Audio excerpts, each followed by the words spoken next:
What's up, ladies and gentlemen? Welcome back to the Big Fight Fuel channel, where we speak the truth, we're honest, and we give our takes on professional wrestling. It is Wednesday night, June 5th, 2024, and this is the AEW Dynamite review here on the Big Fight Fuel channel. Much better, in my opinion, much better than the last 2 weeks. I just thought it wasn't great.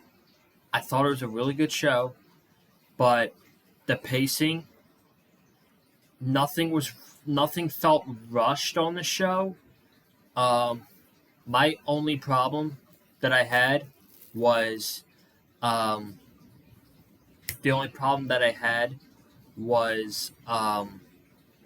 matches in the beginning of the show that weren't advertised.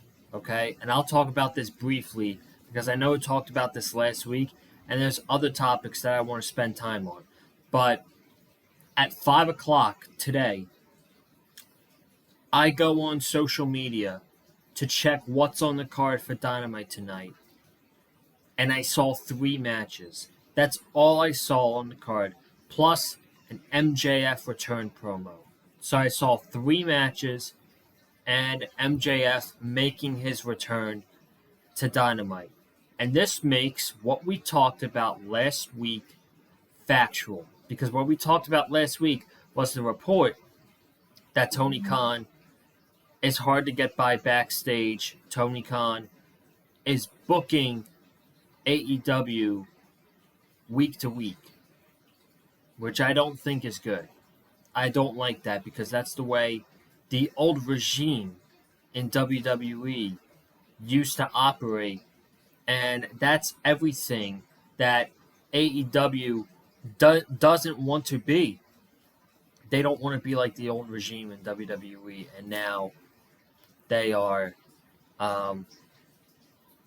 they're residing things from it. I don't want to say copying, but it's very much alike. That you can tell that that the show is being booked week to week. There's 3 matches announced for the show. They usually have most of the lineup announced for Collision, if anybody watches Collision out there. They usually have most of the lineup announced for Collision. No matches were announced tonight. So, it's weird. It's a weird feeling, knowing at 5 o'clock that there's barely anything announced. I just find that weird. But as far as the show overall, I thought it was good. I thought they were building to some stuff at the Forbidden Door. We saw tons of Chris Jericho tonight, which I can't wait to talk about.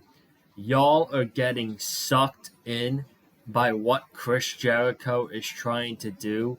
It is absolutely hilarious. And I can't believe I'm actually laughing at these segments. But I swear to God, dude, I'm in tears. Okay? I'm in tears watching that these Chris Jericho segments.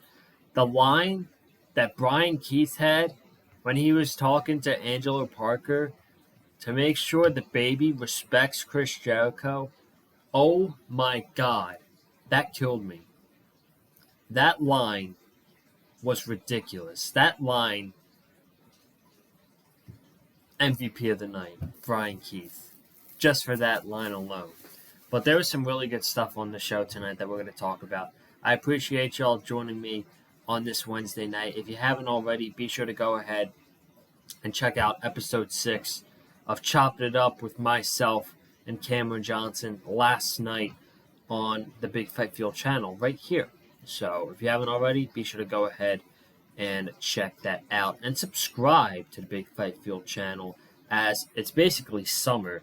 And we've got some big events happening in the summer. We got Forbidden Door at the end of the month. We've got tons of events in the WWE, Money in the Bank, SummerSlam, and of course, the biggest event of the summer is All In. So I'm looking forward to a whole summer of content with professional wrestling. So be sure to go ahead and subscribe if you don't want to miss that content. So here we go. Let's dive into Dynamite tonight. Dynamite, the show immediately, no intro. Big Bang Theory ended. We got straight into MJF's music. MJF cut his music off, and we got straight into an MJF promo. It was a good promo from MJF. He talked about his time off in AEW, keeping up with the product, and talking about some things that irritated him. And this was good because MJF in this feud set himself up for future feuds down the road. He mentioned Okada. He mentioned the Elite, how the show was being ran by Tony Khan was bad, but now it's being ran by the Elite, which is worse. So he mentioned Okada and the Elite for a potential feud with them down the line. He mentioned Swerve, and he said the thing that irritated him the most was someone calling themselves, "I'm the best wrestler in the world, bruv." And he was mocking Will Ospreay. That's what he said he was irritated about the most. So in the first half of this segment, we set up future feuds with MJF, with the Elite, Swerve Strickland, and Will Ospreay. That's a double thumbs up by me. Those feuds are going to be awesome when it happens. Are they all going to happen this year? I doubt it. We still don't know MJF's long-term feud, but we do know his short-term feud. And I'm saying short-term because I think this is going to be a short-term feud. He gets interrupted by Roosh. Last week, Roosh, he called out MJF about his return, and he says, "You are going to get the horns." So Roosh was cutting this promo, and I could tell he was thrown off by it. Roosh was thrown off by this promo. The crowd was chanting "what" at him. And as soon as he started talking, I'm like, okay, this guy's about to get roasted by MJF. And that's exactly what happened. MJF said he couldn't hear a word that Roosh said. The crowd in Colorado couldn't hear a word that Roosh said. By the way, please leave the "what" chants in WWE. I find it absolutely annoying, to be honest. But we got MJF in the ring, and he's telling Roosh that he is dry like every woman that he slept in a bed with. So Roosh was pretty pissed off at that. Then MJF said some more stuff that was cursed, and he got cut off for it. They blurred it, but then he started to give his praise and his flowers to Roosh for what he did in Mexico, selling out arenas in Mexico. Then he comes to the United States, comes to Ring of Honor as a world champion in Ring of Honor, comes to AEW, and takes out the best of the best. And he says the only difference about that is you might have taken out some of the best, but you didn't take out the best. And then he said something which was a curse again. So TBS blurted out. And as MJF was talking, Roosh rushed the ring, and there was a big brawl between MJF and Roosh. Tons of security guards broke it up. Christopher Daniels was out there telling Roosh and MJF to knock it off, and they separated the fight. Christopher Daniels, the new general manager, which I'm not a fan of. It's early, but right now, I'm not a fan of this. And they kind of ruined the whole general manager mystique on Collision, which we'll talk about before we talk about the main event. Or I guess in the main event segment. But I like this.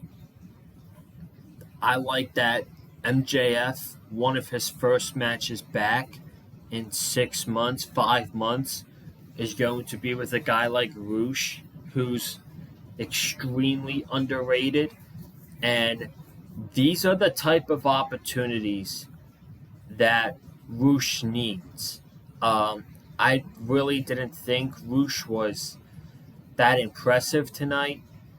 You could definitely tell that he was thrown off by the what chance, but I think a match between Roosh and MJF is going to be awesome.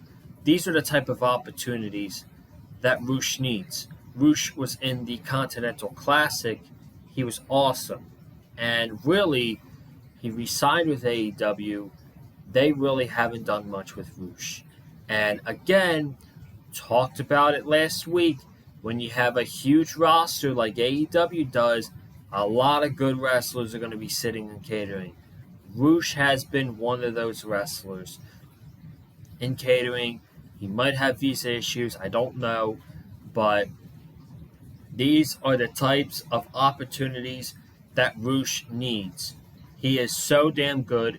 Put him in the ring with one of the most popular wrestlers in the entire company in MJF and let them go create magic. I like this.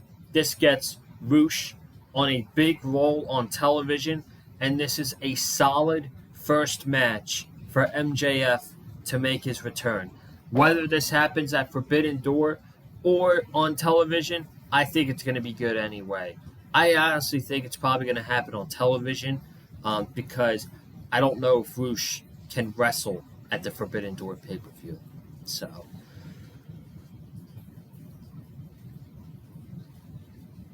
we'll see where it goes. Fatal 4-way, number 1 contender match. Orange Cassidy, Kyle O'Reilly, Jay Lethal, and Rey Fenix. The winner would go on to challenge Will Ospreay next week for the AEW International Championship. Kyle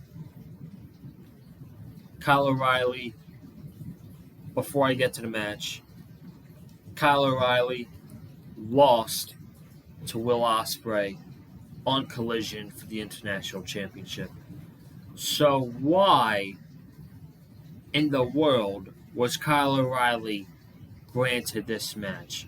Why was Kyle O'Reilly wrestling to be the number 1 contender for the championship that he just lost? Not just they just lost, but a championship match that he just lost for that specific championship.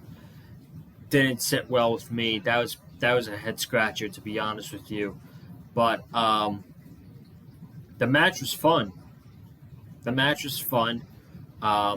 Rey Fenix won the match. The ending came when a submission hold was on Rey Fenix by, I believe, Kyle O'Reilly. Jay Lethal hit an elbow drop off the top rope.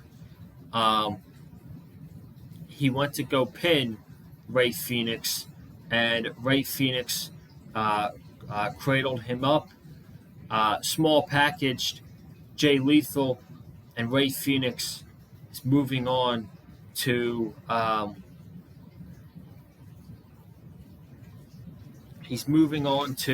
next week to challenge Will Ospreay for the International Championship. And I don't care what anybody says, I'm not complaining about this. That match next week is going to be fantastic. You talk about the list of dream matches that Will Ospreay can have in AEW, or that he's had in AEW since he's officially became All Elite. Konosuke Takeshita, Bryan Danielson, Claudio, Roderick Strong, and now you can add Kyle O'Reilly, and now you can add Rey Fenix to that mix. That match is going to be fantastic. I can't wait to see that go down next week. Rey Fenix versus Will Ospreay for the International Championship. So, this is where it all begins. I cannot wait to talk about this.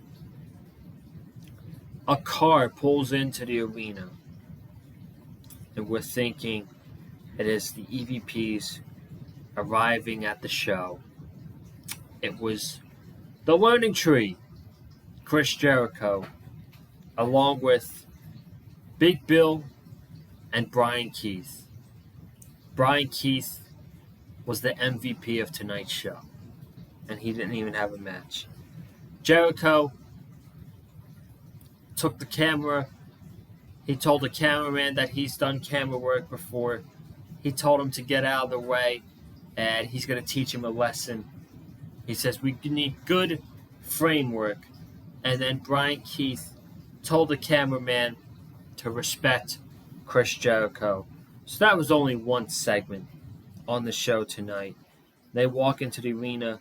Jericho is waving. He does his whole, hi guys. Hi guys. He does that whole thing. So that was our first segment. And then we had the general manager, the executive vice president, interim, Christopher Daniels, come out, and he made a qualifying match for the TNT Championship ladder match at Forbidden Door.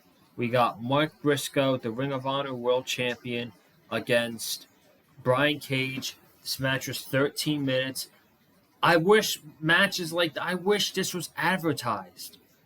Like, if this match was advertised before the show, I'm like, cool. Should be a good match between two guys that are extremely underrated in Mark Briscoe and Brian Cage.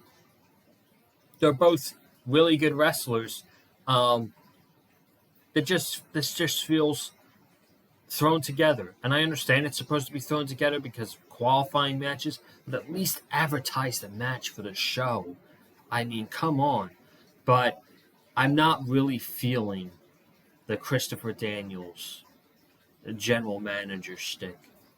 I'm not feeling it. I'm not feeling it right now. But Mark Briscoe beats Brian Cage in 13 minutes with the Froggy Bow. Konosuke Takeshita and Don Callis were standing in the crowd, scouting the match. And Mark Briscoe is now going to be in the ladder match at Forbidden Door for the TNT Championship.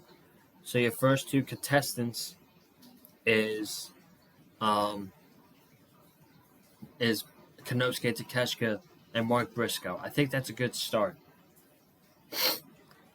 Backstage, we had Samoa Joe and Hook being interviewed by Renee Paquette, and all of a sudden, the Varsity Athletes came on the set. Tony Nese. I can't believe that guy is still around in 2024. Same goes for Arya Daivari. Tony Nese says, after all these years, you're still a sidekick to old wrestlers. You still need help from mentors in the back. You needed help so much, you went and got the ex-AEW World Champion to walk around with you. And he says, and Hook comes back with, after all these years, you're still losing matches. That was good, Hook. That was good. That was probably the best thing about that segment, that line from Hook.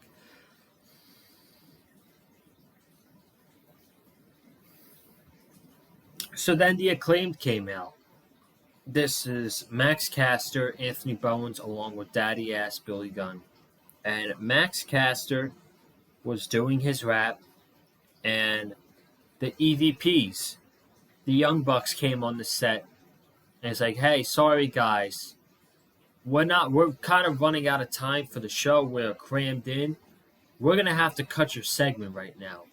So the crowd in Colorado started to chant bullshit towards the Young Bucks. Then later on in the night, they filmed a segment with the Bucks in their office being confronted by the Acclaimed, who was standing outside the office.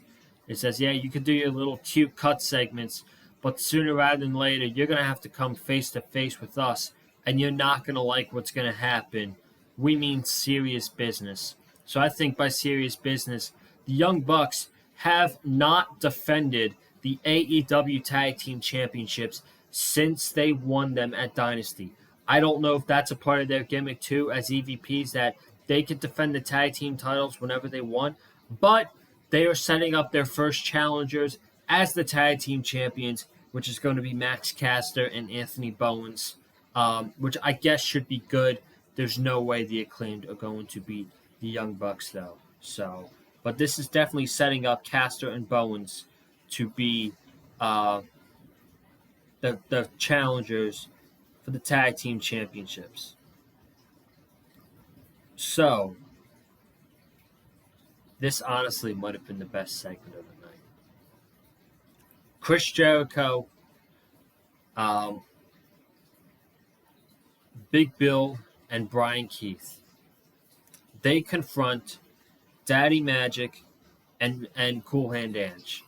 And Jericho congratulates Daddy Magic on being the new lead commentator for AEW Rampage. Jericho has stepped down, and Daddy Magic is the new commentator for AEW Rampage. And Jericho gives him some words of advice. While he is talking, Jericho is screaming. He says, "From the Learning Tree myself, to Redwood Big Bill, and to the Bad Apple Brian Keith." I gotta talk about these nicknames. I don't think I've heard of more cheesier nicknames in professional wrestling than Redwood and the Bad Apple. That, if you can't tell by the way right now, I'm literally tearing up while I'm talking about this. I don't think I've heard of more cheesier nicknames in professional wrestling than the Redwood and the Bad Apple. That it's so cheesy that I am laughing my ass off throughout this entire segment and throughout the last segment with Private Party. This segment had me dying, bro. And then it's this part. Jericho talks to Cool Hand Ange. He congratulates him on the new bride, the newborn baby. Make sure you do the following things with the baby. You eat, you do activities for the baby to keep them active, you sleep, and then spend time with you. If you do those things, you are going to be a fantastic father. Thanks, guys. Good to see ya. Thanks, guys. And then Brian Keith. He walks up to Cool Hand Ange. He says, "You tell that baby, you better respect Chris Jericho." Line of the night. Line of the night. Because of that right there, Brian Keith was the MVP of tonight's show. The Bad Apple. I can't, man.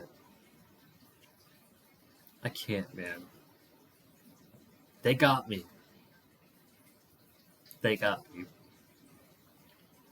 I can't.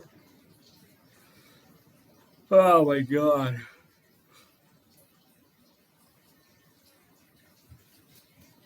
Unbelievable. BCC against CMLL. This was Volador Jr., Rugido, Esfinye, and Magnus. It's great to see the Blackpool Combat Club, all four members back together. It's great to see Wheeler Yuta back for the first time in 3 months. He got the win tonight for the BCC, but the biggest news coming out of the BCC was a promo that Bryan Danielson cut, and he's saying that this is his last big opportunity because he is entering the Owen Hart Cup tournament, and his goal is to main event All In and to win the AEW World Championship. So that's coming from Bryan Danielson tonight. Stephanie Valcour versus Mercedes Moné has been made official for Forbidden Door. It is title for title. So Mercedes is going to be defending the TBS Championship, and Stephanie Valcour is going to be defending the New Japan Strong Women's Championship at Forbidden Door. So that should be good. Let me see here. We got Chris Jericho. This was literally a 20-second segment in catering. Someone is scooping up food. Jericho is telling them that, hey, you are serving it the wrong way, and I am going to serve it to you this way. Thanks, guys. So that was that. Mariah May versus Saraya. Saraya won this match against Mariah May. So I don't know if they're setting up Saraya to be a challenger before we get to All In. Maybe before we get to Forbidden Door. But they filmed a segment in Stardom this week with Toni Storm and Mariah May that Toni Storm says that I am the Forbidden Door and that my Forbidden Door is wide open. If you guys don't know the context of that segment, you should probably go watch it. But she basically challenged Mina Shirakawa to a match at Forbidden Door for the Women's Championship. So, Saraya against Mariah May. The match was okay.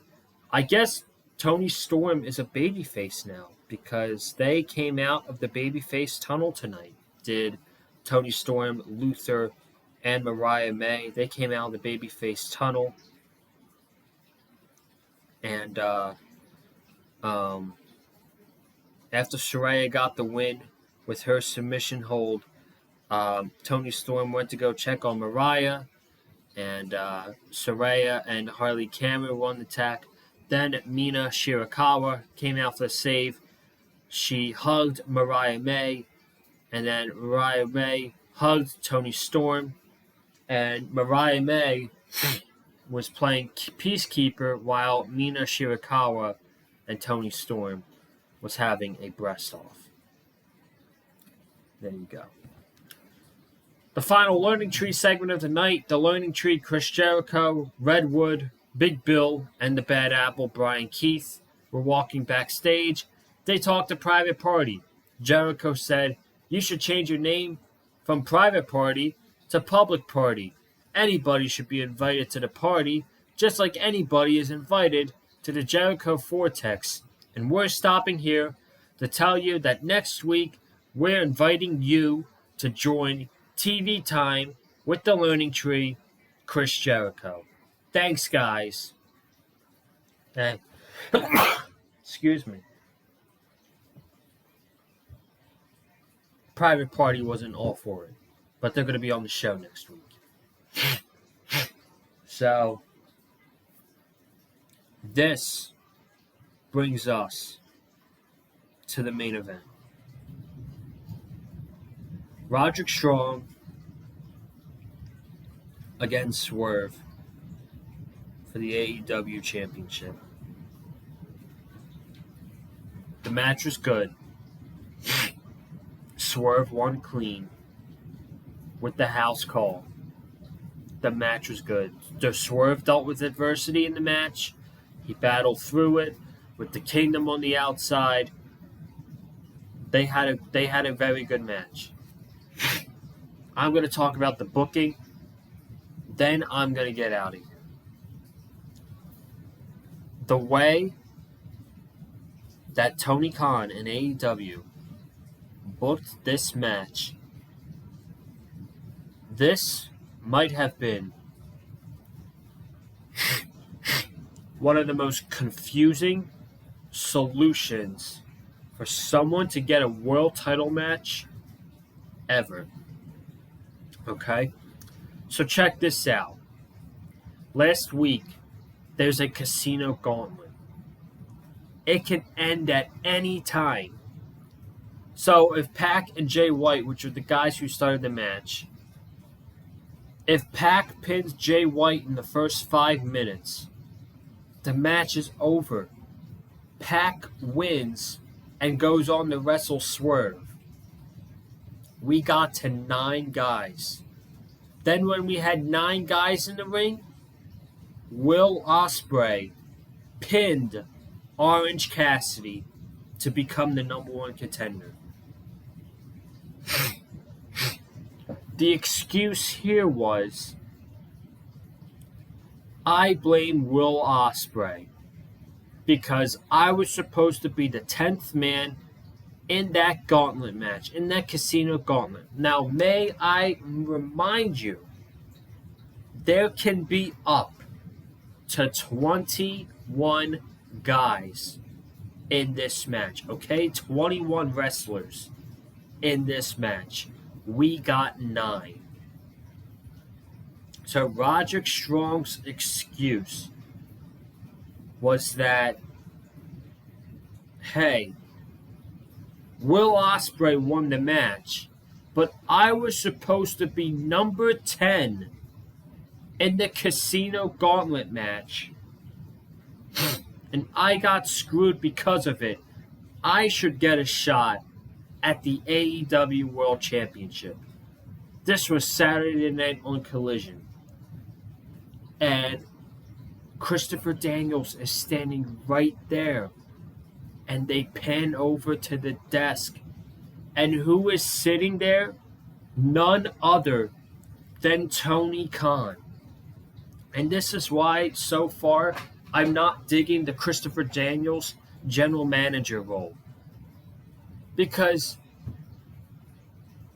the role of the general manager is for the fucking general manager to make the matches. So if on TV, if the general manager is supposed to make the matches, why in the world are you showing Tony Khan sitting there? Why? And then get this. After Roderick Strong makes his case, Tony Khan says, I think that's a great idea. Next week on Dynamite, you'll get your shot at the AEW World Championship. Roderick Strong versus Swerve, where the winner challenges Will Ospreay at Forbidden Door. I don't mind the World Championship being defended on free television. I actually like it. I like it. More. Let's do more of this. But the way they went about it was so dumb. I don't think I've watched anything any more confusing in the year of 2024 than how Roderick Strong got a shot at the AEW World Championship. And people are trying to compare this to Ethan Page getting an NXT Championship match against Trick Williams, where that's a completely different storyline that actually makes sense. Ethan Page, in storyline, is not signed to NXT. And since he's this big star coming to NXT, in his contract negotiations, in order to sign with NXT, he wants his first match to be for the NXT Championship. The general manager says no. The champion says yes. The champion pleads for a championship match at the pay-per-view, and it's granted. Actually makes sense. While this did not. Again, the match was very good. Roddy and Swerve had a good match. But, man, the booking was so goddamn confusing. I had to bring it up. So, glad I got that one off my chest. I'm getting out of here, man. Thank you all so much for tuning in. Be sure to subscribe to the Big Fight Field channel. Comment down below your thoughts on tonight's show. Hit the like button if you liked what you heard from me. and follow me on Twitter at Colin_Joseph. I'll see y'all in the next video. Peace.